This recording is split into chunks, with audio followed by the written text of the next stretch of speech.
Italiano con Eli. Nel video di oggi parleremo di verbi. Vedremo tutte e tre le coniugazioni, o meglio, tutte e quattro, perché mi sembra che siano quattro, no? I verbi italiani possono essere suddivisi in tre coniugazioni, in base a come terminano i verbi all'infinito presente.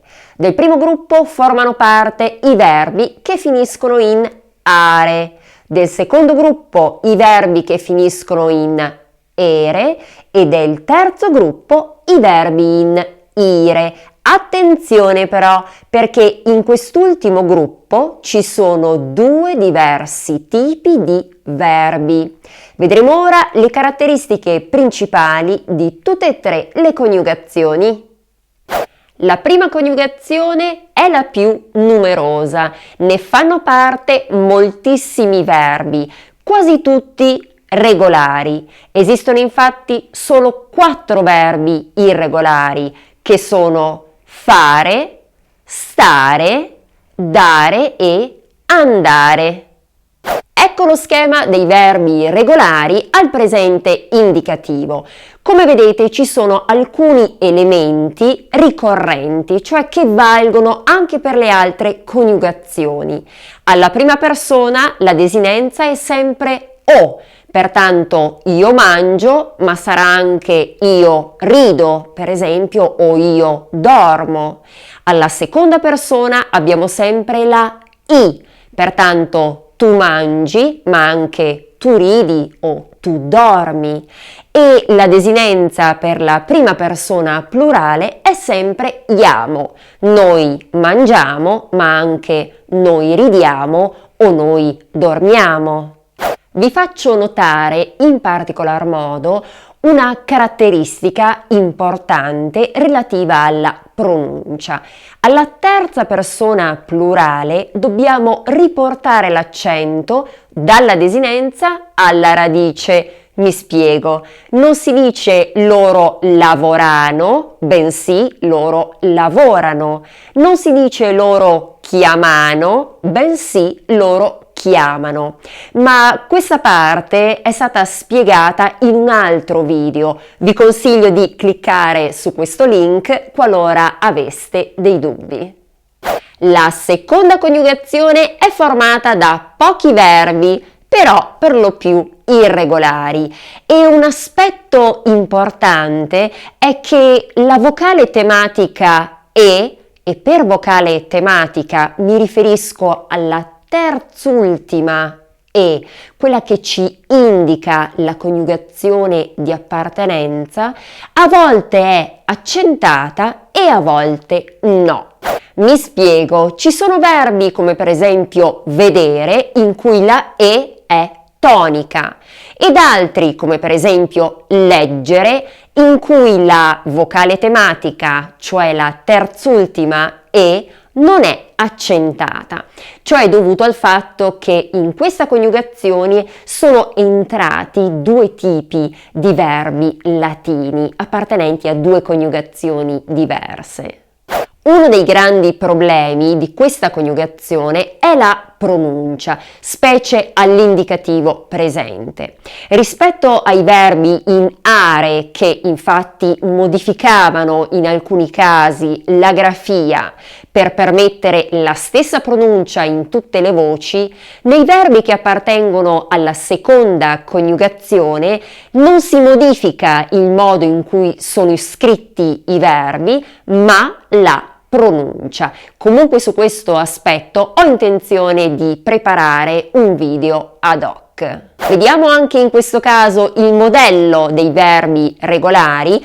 Come vedete ci sono delle differenze rispetto ai verbi in are. Nella fattispecie cambia la terza persona singolare, in questo caso c'è una e non più una a, e la seconda e terza persona plurale. Vediamo ora i verbi che escono in ire, ovvero i verbi della terza coniugazione. Come ho accennato poco fa, Ci sono però due tipi diversi di verbi. Vediamo il primo modello, per esempio il verbo dormire. Guardiamo la coniugazione. Soffermiamoci ora sul verbo finire.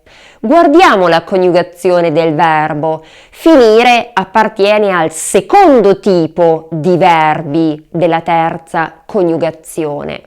Se confrontiamo il verbo finire rispetto a dormire, vedremo che le desinenze sono uguali. Abbiamo la O per la prima persona, la I alla seconda, la E alla terza. Per le persone plurali avremo poi iamo come desinenza per noi e ate e ono rispettivamente per voi e loro. Ma c'è qualcos'altro. Come potete vedere, non per tutte le voci, ma solo in alcuni casi, c'è un elemento formato da 3 lettere, isc. Questo elemento si inserisce in tutte le persone, tranne la prima e seconda persona plurale. Errore molto frequente è infatti dire noi finisciamo e voi finiscete, ma questa forma non è ammessa. Ricordate che in italiano ci sono circa 500 verbi che seguono questo modello. Ora che sappiamo che la terza coniugazione è suddivisa in 2, scommetto che avete una domanda. Come faccio a sapere a quale gruppo appartiene un verbo in ire? Ottima domanda, e non crediate che sia solo un dubbio di chi studia l'italiano. Se per esempio a una persona di madrelingua io chiedessi come si coniuga il verbo applaudire, si dice io applaudo o io applaudisco? Sono sicura che molte persone avrebbero dei dubbi. In questo caso è una domanda trabocchetto, perché in realtà sono ammesse entrambe le forme. Ma torniamo a noi. C'è un modo infallibile per sapere se un verbo deve essere coniugato come dormire o come finire. Basta consultare un dizionario. Il dizionario riporta sempre la prima persona al presente indicativo. Se per esempio non so com'è la coniugazione del verbo tossire e vedo questo su un dizionario, capisco che, essendoci isc nella prima persona, questo verbo si comporterà come finire. E se invece cercherò sul dizionario il verbo cucire, vedrò che la prima persona è io cucio, non io cucisco, errore molto frequente in italiano, e pertanto so che la coniugazione sarà come per il verbo dormire. Per ricevere altri video come questo potete iscrivervi qui. Mi raccomando, contattatemi sia qui sotto su YouTube nei commenti o anche su Facebook. Spero che questa lezione sia stata utile. Ci vediamo nella prossima. A presto!